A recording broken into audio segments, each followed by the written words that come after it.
Welcome back. You're still watching S8 today. Let's catch you up with this business story, quite an important one. Moody's credit rating agency is holding its Sub-Saharan African Summit in Sandton in Johannesburg today.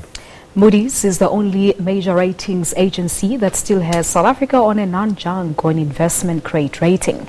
A downgrade could mean large outflows of investor cash and would send debt costs soaring.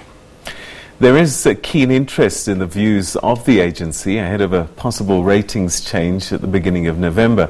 Glorious Sefako-Musi spoke to Akin Majekodumni, who's Moody's Vice President on Financial Institutions. This morning we published the banking system outlook, and the outlook for the South African banking system is stable. Now, there are a series of drivers behind that stable outlook, but in essence we think the very low growth environment that you mentioned will constrain banks' lending growth, so their ability to grow their balance sheet. At the same time, we think it's going to put pressure on NPLs. So we think NPLs are probably going to rise from about 3.7% upwards, but no more than 4% over the next 12 to 18 months. However, we still see resilience when it comes to bank capital, we see resilience when it comes to profitability, and we see resilience in funding and liquidity. So those are the drivers driving the stable outlook.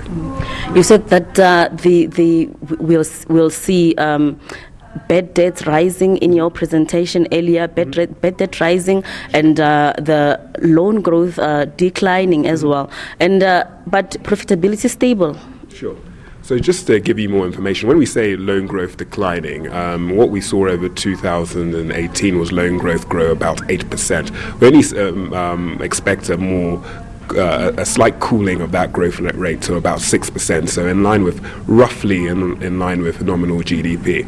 Now, with NPLs going up, we do expect some uptick in the credit loss ratio for banks, so their cost of risk, but nothing significant. So we do think that banks will still be able to absorb most of this increase in the cost of risk with their pre-provision income.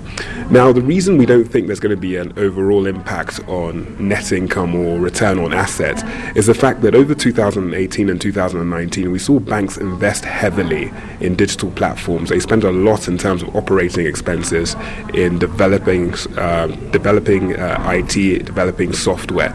We kind of think this has peaked now in 2018 and some banks in 2019, and going forward we will see a fall in this expense, and that should offset the pressures we see on net interest income in terms of the cooling we're expecting in terms of loan growth. Can you just explain further as well? You mentioned earlier that we are seeing more banks closing up their branches. It's a phenomenon we've seen here in South Africa, and we've also seen banks cutting up their staff. Yeah. How is that working?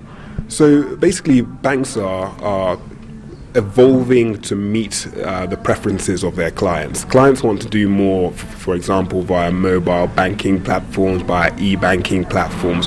So banks themselves are becoming a lot more digitized.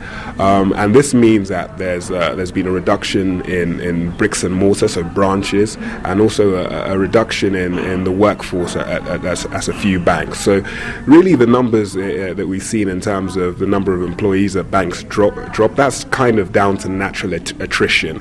As employees want to leave, they're simply not replacing those employees.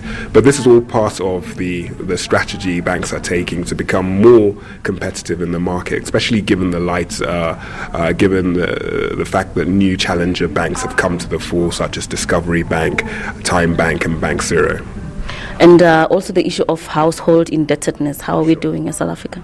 So over recent years, we've actually seen household indebtedness fall. In 2008, household debt as a percentage of disposable income, I think, was around 85%. Now it's around 72.5% in terms of the latest data we've seen. So it has declined, but still overall it remains quite high, especially when we compare the South African banking system with other emerging market banking systems. 72.5% is still quite high.